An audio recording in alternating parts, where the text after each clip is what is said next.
Yeah, what is the work? That's a great place to start. It's been so like undefined for me forever, and I come into this and I just sit here and amazing things happen, and I have no idea what it is, and Right. Yeah, I have there's no way to tell anybody even what I've experienced here. It's very much beyond words. right. It is so much beyond words. I mean, really, we're touching into those wordless places, those places we couldn't explain. Um, and it's the place that we long for. It's the place we long to connect with, and it's the place we long for as a world, right? You know, so, I mean, this is a tricky edge. We're working with the unified self, this spark, right? This God spark, this spark of source, right? That's unified. But everything from the head down is a dual reality. So we're working with the synergy, the relationship between the unified self and the dual self. And we're working with that chasm. And there's a huge methodology that goes with all of this. It's really ancient psycho-spiritual work in the esoteric sense. So we're working, you know, with the conceptual, the mind.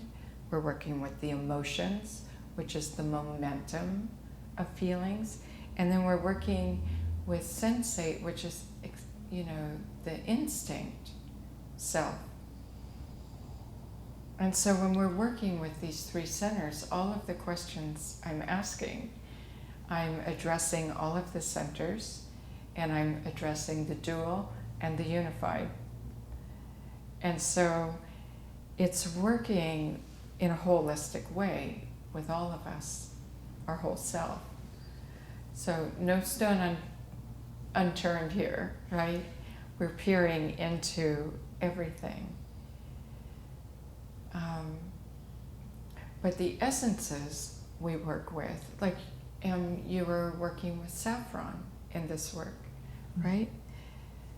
That's the continuum, right? It's the I am-ness.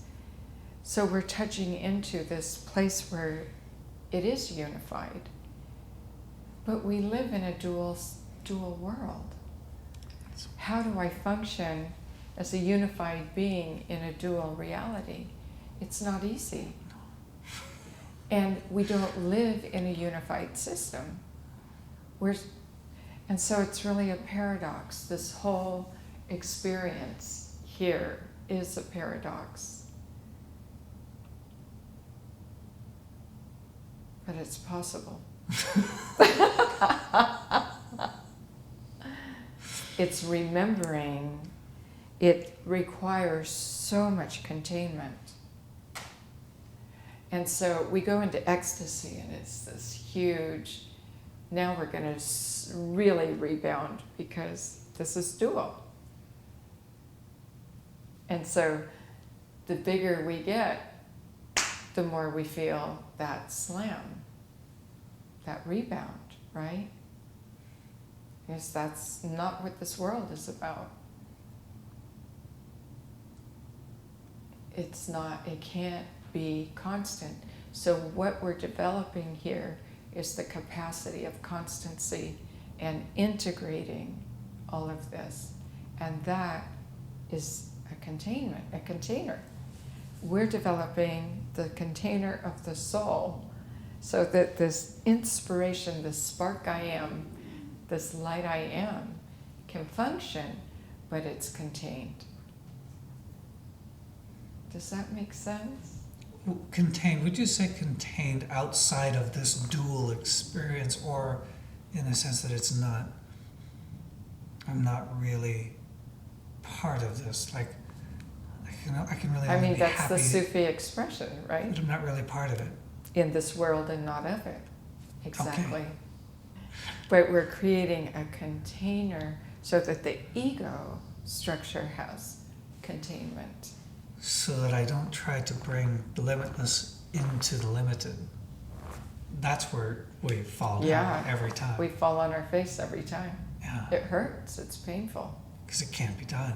It doesn't work well. No. No, because this is a dual world. Yeah. And the ego is working with duality. It's a paradox. And we're a non-dual being. Sounds like insanity. But the insanity is actually thinking it's anything different. Right?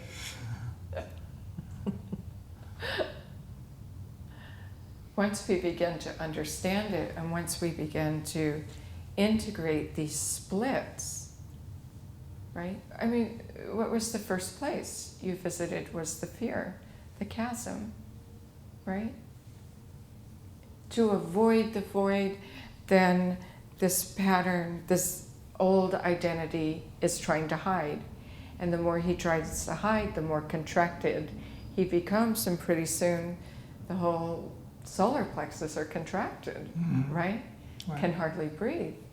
In fact, I couldn't. Yeah, it was right. Wanting to shut down all that breathing.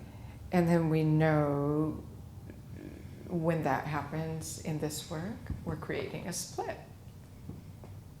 We've just created a separation by identifying, being swallowed in the identification of this limited identity, because we're so much more.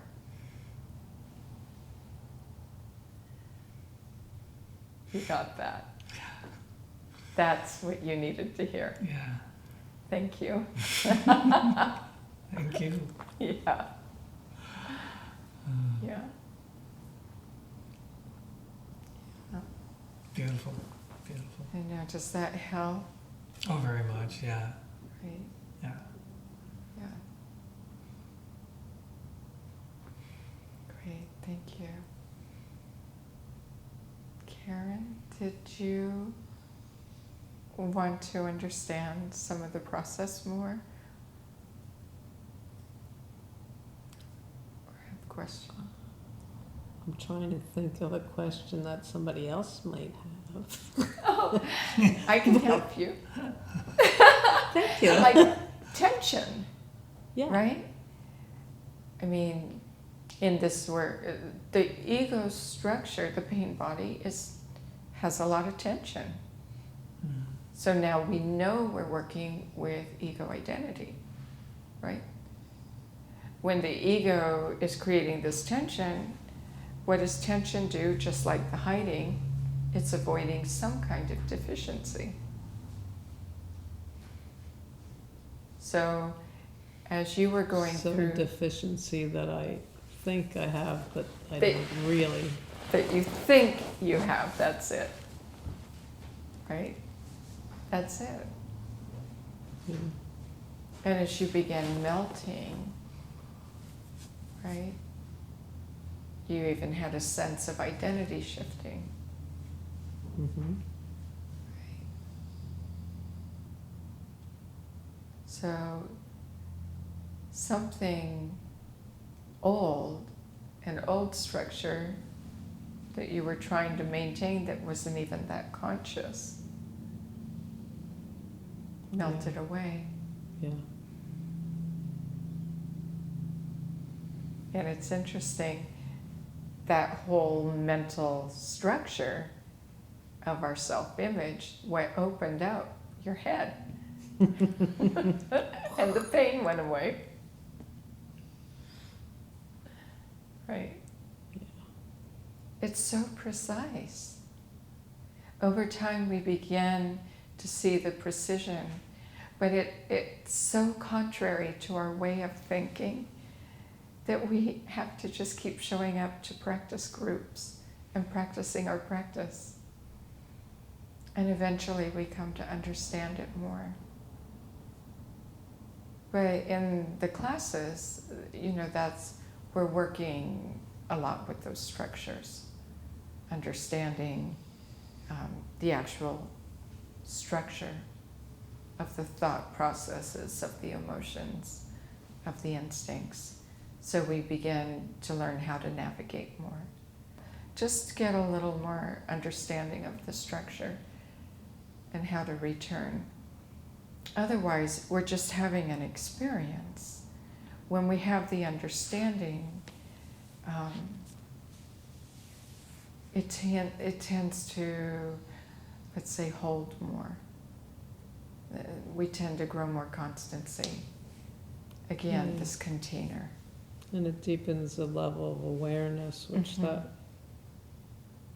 seems like the awareness part really starts making shifts. Right. Right. But the brilliant piece of all of this, even if we know nothing about any of it, the wisdom of our being does, and trusting that. Yes. Yeah. That it always guides us back home. And so by resting in and presencing in this manner, we come back home. Unless we start following the ego structure. Like, it doesn't work to just totally identify with the pain. You're going to get more pain. Well, what did you do? You included the space. When he was hiding and contracting more, right? He got tighter and tighter and tighter. But then what did you include? Do you remember?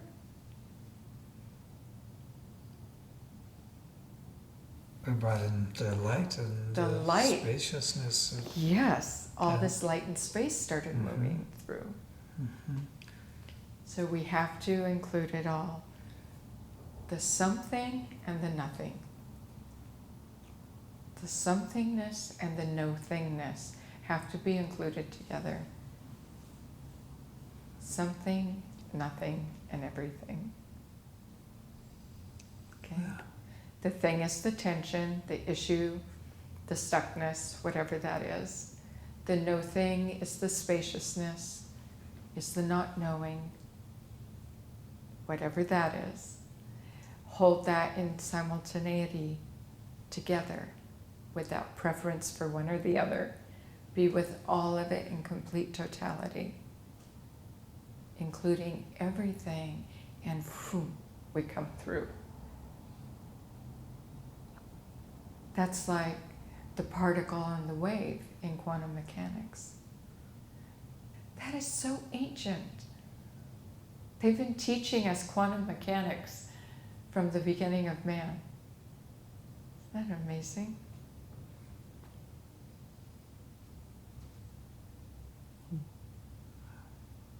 Yeah, it's profound, sacred geometry. Yeah. That's simple. It's that simple and so complex with the ego. But the more we develop our objectivity, the more we develop that capacity to witness, right? And stay with the precision and do both, the more we'll understand it. The more we'll come through and return to balance again. So it's a continuum of rebalancing, right?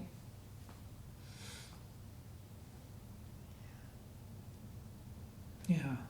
Yeah, the allowing myself to not interfere with the ego and not interfere with the light, either of them, and then something happens. Like you say, there's some other guidance here, an intelligence beyond mine that... This effulgent radiance, you just come undone in it, right? It just melts. Yeah. And it's all heart. It's all heart. We go mental. Now I've been, we think of the heart as emotional heart. The heart is our whole being. It includes the brilliance of the mind, the brilliance of, our emotions, the brilliance of our instinct, all come together.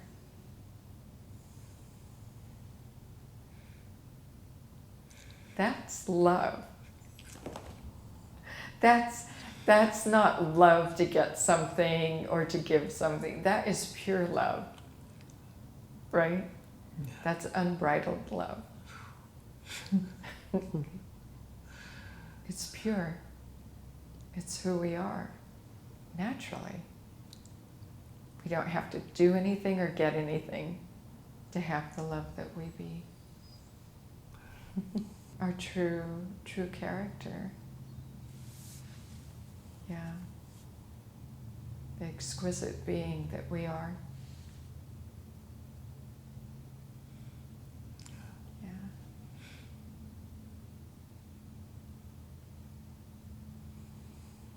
It's such a gift to be here.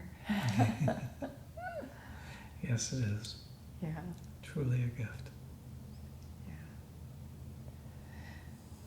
And it takes a lot to cultivate the awareness to really receive the gift.